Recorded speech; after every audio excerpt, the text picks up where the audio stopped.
versets 4 à 9, nous voyons Moïse recevoir de Dieu. Il a reçu de Dieu cet enseignement qui disait, Dieu lui a demandé de dire aux enfants d'Israël, écoute Israël, le Seigneur notre Dieu est l'unique Seigneur. Shema Israël, Adonai Eloheinu, Adonai Echad. Le Seigneur notre Dieu est l'unique Seigneur. Et lorsque nous parachutons dans l'évangile de Jésus-Christ, pour ne pas dire les évangiles, parce qu'il y a une large différence entre l'évangile et les évangiles, le Coran nous demande à nous musulmans de croire à l'évangile de Jésus-Christ et non aux évangiles. Parce que les évangiles, ce sont des récits qui ont été réunis après que Jésus soit passé. Et tous les livres des évangiles d'aujourd'hui ont été écrits en langue grecque, alors que Jésus-Christ lui-même ne parlait pas le grec, il parlait l'hébreu. Il parlait la langue hébraïque. Certains savants disent que Jésus parlait l'araméen. Non, mais Jésus ne parlait pas l'araméen. Il parlait l'hébreu. Parce qu'à l'époque de Jésus-Christ, la langue qui était parlée par ses compatriotes, c'était l'hébreu. Et il y a des preuves dans la Bible, et même dans les traditions prophétiques. Et aussi dans l'archéologie. Donc, lorsque nous parachutons dans l'évangile, nous voyons Jésus-Christ enseigner la même chose. Dans Marc chapitre 12, versets 26 à 34, un scribe lui a posé la question de savoir, Maître, quel est le premier de tout le commandement? Répondant à sa question, Jésus-Christ a dit, il a d'abord attiré l'attention de toute son assistance, pas seulement le scribe qui lui a posé la question, il a repris l'enseignement qui a été donné par Moïse dans la Torah. Il a dit, écoute Israël, le Seigneur, notre Dieu, moi et vous, est l'unique Seigneur.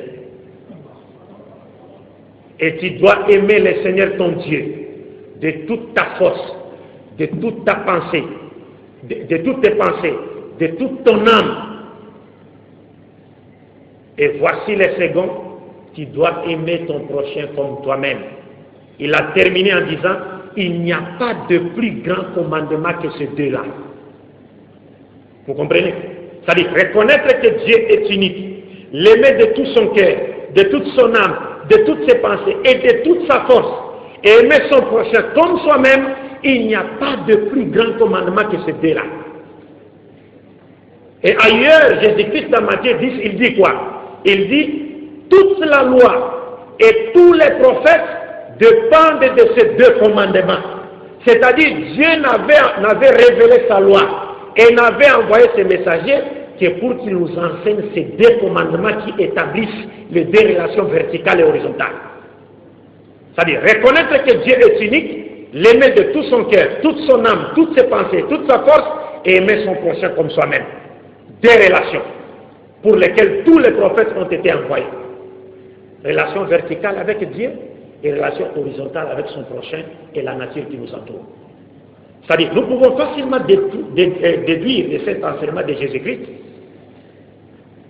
qu'aucun prophète de Dieu n'a été envoyé pour se faire tuer, pour qu'en travers sa prétendue mort expiatoire, les gens puissent obtenir la vie éternelle. Non, parce que Jésus-Christ nous montre à travers cet enseignement que toute la loi et tous les prophètes dépendent de ces deux commandements. C'est-à-dire, la loi de Dieu, Dieu n'avait révélé sa loi et n'avait envoyé ses prophètes que pour enseigner ces deux commandements.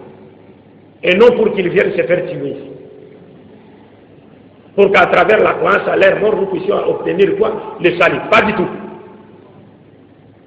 Donc, bref, l'unicité de Dieu a été enseignée par tous les messagers de Dieu qui sont venus avant, ou qui ont été envoyés avant notre vénéré prophète Muhammad sallallahu alayhi wa sallam. Mais aujourd'hui, c'est une petite parenthèse, nous avons aujourd'hui des gens qui disent de Jésus-Christ qu'il est Dieu. Mais mes chers frères et sœurs, croyez-moi, il n'y a pas un seul verset, même dans la Bible actuelle, qui confère à Jésus-Christ les droits à la divinité. Ça n'existe nulle part jusqu'à la fin des temps. Mais, qu'est-ce qui s'est passé? Dieu nous a prévenus. Tallahi, laqad arsalna ila umam min qablik, fazayyana lahum ash-shaytanu a'malahum. il a appris l'âge. Qu'est-ce qui s'est passé? Dieu nous a prévenus. Il a confirmé, il a affirmé qu'il a envoyé des prophètes vers toutes les nations avant la venue de Mohammed sallallahu alayhi wa sallam. Mais après le passage de ces messagers, Satan est venu pour égarer leur peuple du droit chemin. Et c'est ce qui se passe aujourd'hui avec les gens qui confèrent injustement à Jésus-Christ les droits à la divinité. Ne lui-même n'a jamais enseigné cela. Le deuxième passage de la sourate Al-Ikhlas dit ceci: Allahu Samad. Lexicologiquement, le terme As-Samad veut dire, comme le prophète lui-même l'a expliqué, veut dire que Allah est le seul Seigneur à qui tout le monde doit recourir en toutes circonstances.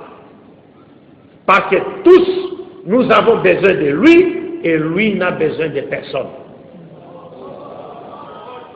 C'est cela l'essence d'As-Samad.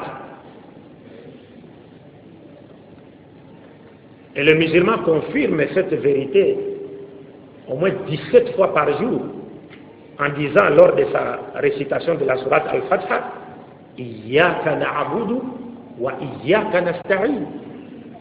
C'est toi que nous adorons et c'est de toi que nous demandons, nous sollicitons tout secours. S'il faut solliciter, le prophète l'a dit à Ibn Abbas, Radiallahu anhu. Il y a un hadith rapporté dans Tirmidhi où Ibn Abbas dit qu'il était en route derrière les prophètes et lui a dit: jeune homme, voudriez-vous que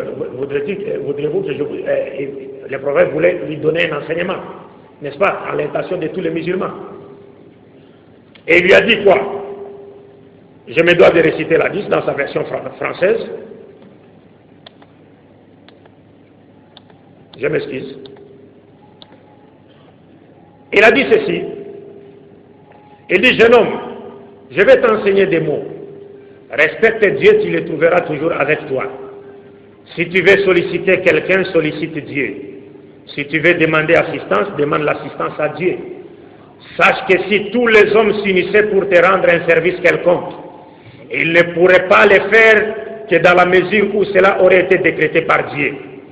Et si tous les hommes s'unissaient pour te nuire, ils ne pourraient pas le faire que dans la mesure où cela aurait été décrété par Dieu. Tout a été décrété et prévu et les plumes ont cessé de pire. Voilà la doctrine de l'islam. Mais aujourd'hui, chez moi par exemple en RDC, vous verrez des gens qui